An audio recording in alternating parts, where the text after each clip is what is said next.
айдын ичине дагы ийгиликтерди каалайбыз. Ал эми биз азыркы тапта мына кыш мезгили келип, күн суукташы менен ар кандай түрдүү оорулардын, вирустардын жайылышы күч алат. Бул багытта биз кененти сөз кылуу үчүн, кеп кылуу үчүн студиябызга атайын кадырлуу мейманыбызды чакырганбыз. Анда эмесе тааныштырып өтсөк. Ооба, ардактуу телекөрүүчүлөр, бизде сиз жалпыңыздарды экранга жакыныраак келүүгө чакырабыз жана бизде байланыш телефондорубуз чыгат. Ошол байланыш телефондор аркылуу дагы өзүңүздөрдүн сурооңуздарды берсеңиздер болот. Ал эми азыркы учурда бизде студияда Талас облустук Чолпон Мамбетов атындагы Биргичкен оорукананын жугуштуу оорулар бөлүмүнүн башчысы Рахат Тойлубаева бизде конокто. Саламатсызбы? Кутмандыгыңыз менен куш келипсиз. Жаңы жылыңыз менен. Рахмат. Жаңы жылдын кириши менен тилекке каршы ошол облус аймагында, жалпы эле өлкө аймагында коч респираторлук оорулардын күчөшү орун алып атат. Мына ушул туурасында айтып кетсеңиз, бүгүнкү күндө бизде абал кандай болуп атат? Бизде бүгүнкү күндө эми бул күндүн суукташы менен жылда кайталануучу эле бул сезондук вирустук оорулар азыр күч алып атат. Көбүнчө эми Талас областын айта турган болсом, бизде жаш балдардын арасында, айрыкча 5 жашка чейин балдардын арасында бул курч респиратордук оору көбөйүп атат. Ал оорулардын жеңил жана орточо акыбалдарын үйлөрүнө дарылайбыз. Ал эми оор акыбалдагыларды бейтапканага жаткызып, дарылап атабыз. Азыркы тапта ушул бейтаптардын саны канча? Бизде эми жугуштуу оорулар бөлүмүндө бир күндө кайрылуу, бир амбулатордук кайрылуу бир 90 чейин жетип атат. Ал эми стационарда 37-40 оорулууга чейин жатып атат. Алардын көбүнүн эсеси 5 жашка чейинки балдар. Азыр айта кетсем, эми стационарда бир кош бойлуу аял дарыланып атат. Калганын баары 5 жашка чейинки балдар. Кош бойлуу айымдагы ушул грипп, сасык тумоодон, сасык тумоо менен дарыланып атат. Жаш, ал эми ушул учурда ой пайда болот да, эгерде ошол иштеги балага вирус өтүп кетпейби? Кандай болот? Кандай кылып дарылап атасыздар аларга?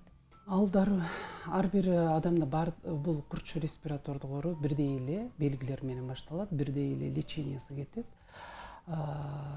Бул балага таасири 3 айга чейин плотко таасир берет. 3 айдан кийин ал иштеп жаткан балага эч кандай таасир деле бербейт. Бала жана 3 жашка чейин өнүгүп, ар бир органы пайда болуп аткан учурда гана вирус катуу ошол кош бойлуу аял тяжелый формасы менен ооруп калса, ошондо гана таасир бербесе, 3 айга чейинки. Андан кийинки эмеде бул иштеги балага таасир бербейт.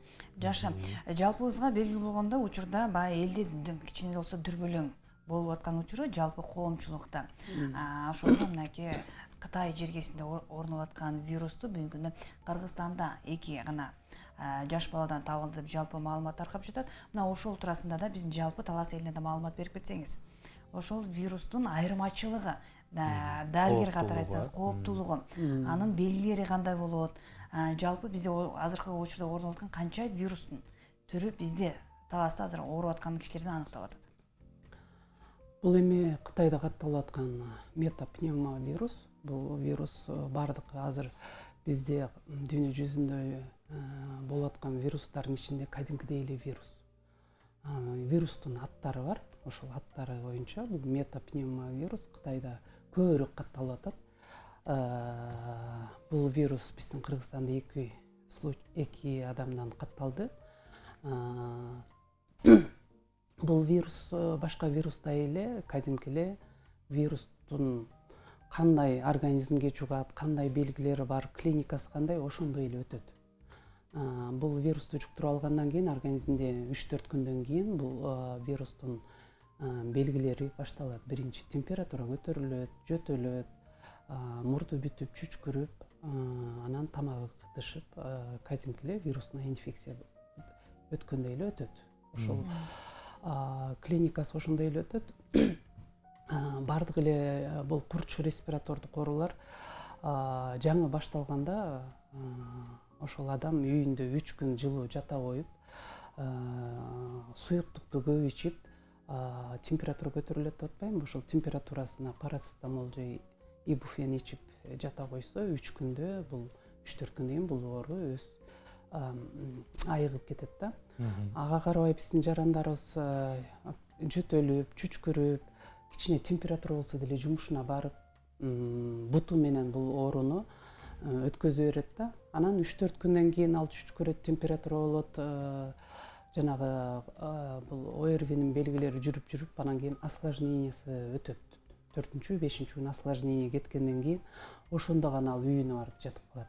А как раз ошол жанагы жаңы башталган мезгилде бул оору тегерек чекенин баарына жугуштуу болот да.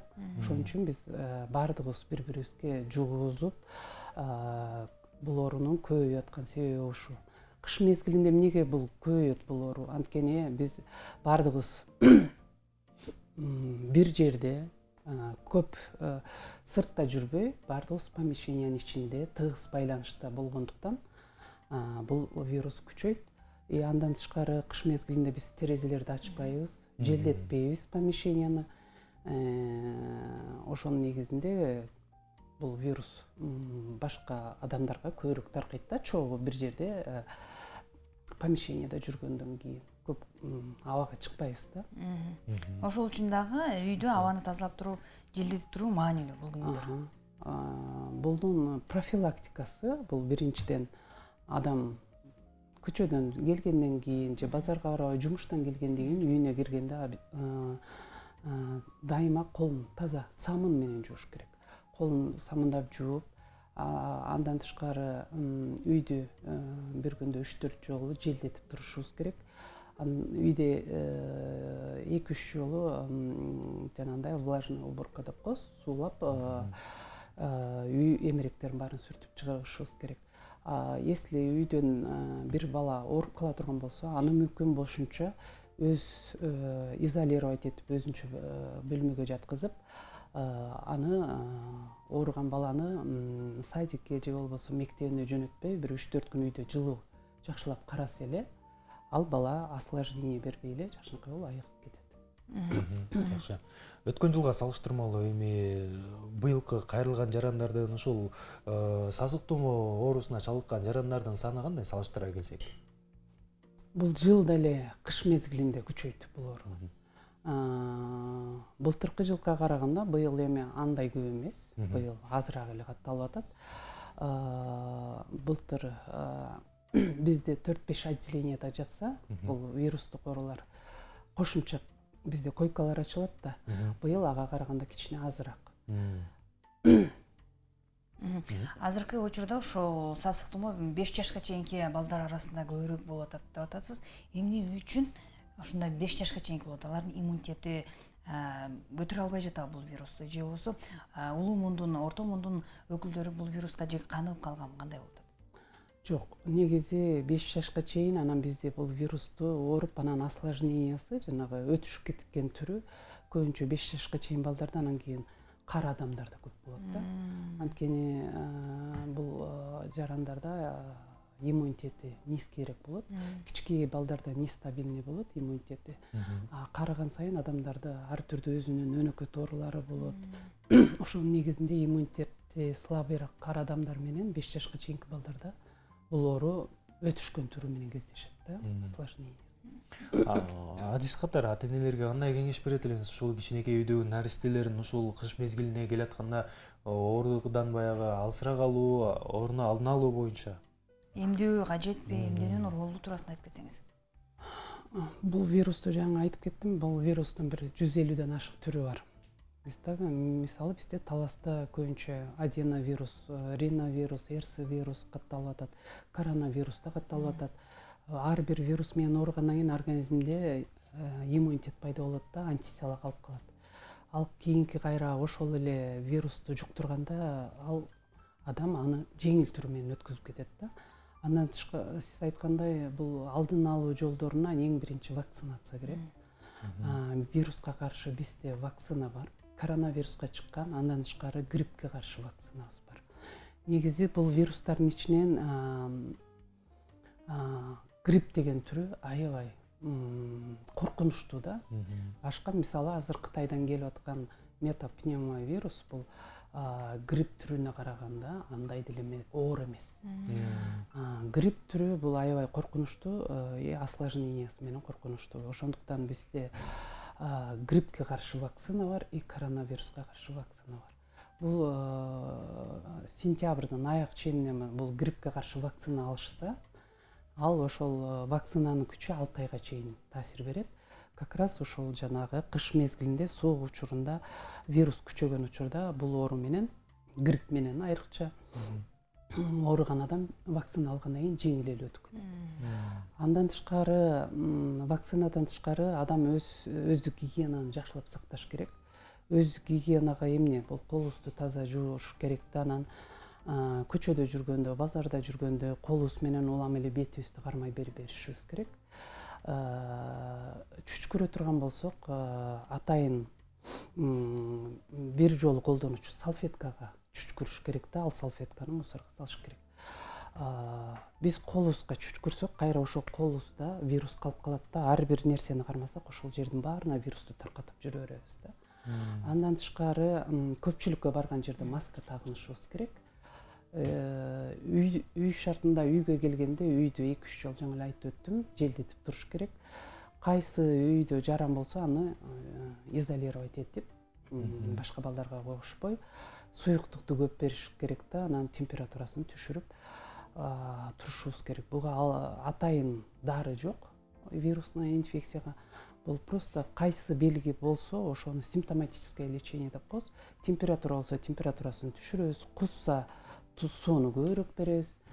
Эми азыр кички балдардын арасында айтып кетейин, энтеровирус деген да жүрүп атат. Энтеровирус бул куздуртат, ичин өткүзөт, температура берип кичине жөтөлтөт.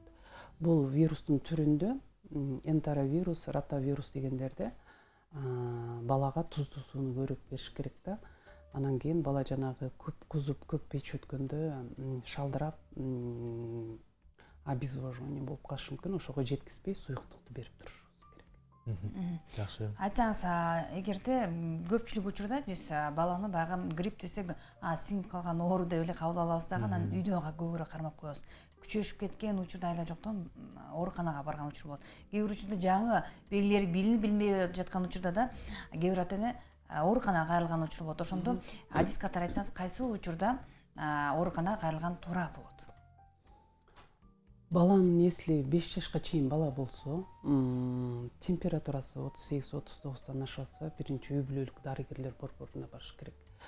Үй бүлөлүк дарыгерлер борборунда алар өздөрүнүн көрсөтмөсүн берип үйгө бала акыбалын көрүш керек. Оор акыбалбы же жеңил түрү боло турган болсо, жеңил түрүн үй шартында даярдалышат. Ал эми оор акыбалына направление менен стационарга жөнөтүлөт.